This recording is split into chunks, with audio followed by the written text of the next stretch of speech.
Hi, I'm Russell, one of the tutors on Take Your Teaching Online, and I'm the lucky one who's been marking all the assignments, which has been really interesting. Just want to give you a few tips if you decide to do the assignment, and most people what they're doing is a lesson plan, which is a great idea because it really gives me an idea how you're thinking of organising an online class. So a few tips. Always good to do a warmer at the beginning of a lesson. So even when you're using something like Zoom, try to get the students to write something in the chat window or do some type of activity on the interactive whiteboard, or get them to jump off to something like Padlet or Answer Garden or some sort of technology where they can do something. So try to not to start the lessons too passively. It's always good to do a warmer. I mean, it can just be a chit chat if you've got a small group of students, but if you've got a big group, then try to think of something very active. It could be something as simple as just saying, right, name 2 things you can see in the room where you are, or something like that, or name what you can see outside of your window, or name how many curtains have you got in your room, how many windows have you got in your room, how many chairs are in your room, that kind of activity, just to quickly get the students working. So that's one thing. The other thing is to really make sure that you don't go too crazy with the technologies. What we're really looking for is something realistic.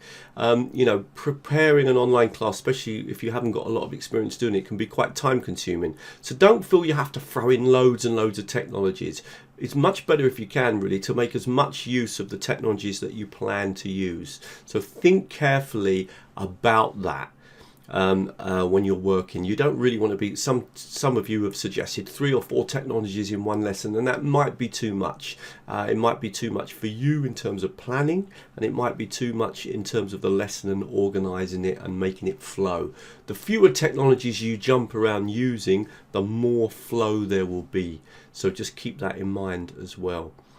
The other thing is, as a key thing, always think about opportunities to get your students interacting in the lesson rather than you always delivering. It can be something very simple, but any opportunity you get, either obviously in breakout rooms, that's a great way of doing it, but any opportunity to get the students more involved in an activity, that's a really good tip.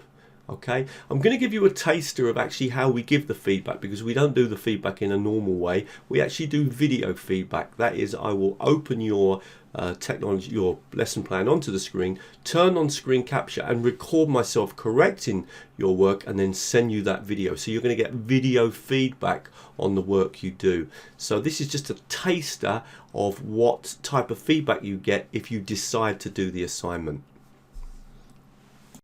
Yeah, just want to say this is a great idea here of having a pre-task that the students do online before you actually meet them in the live session. That kind of flipped classroom approach is a great idea, so well done for doing that. And I like also the way that you've got like a WhatsApp group there to send the message, so that's a really well thought through idea.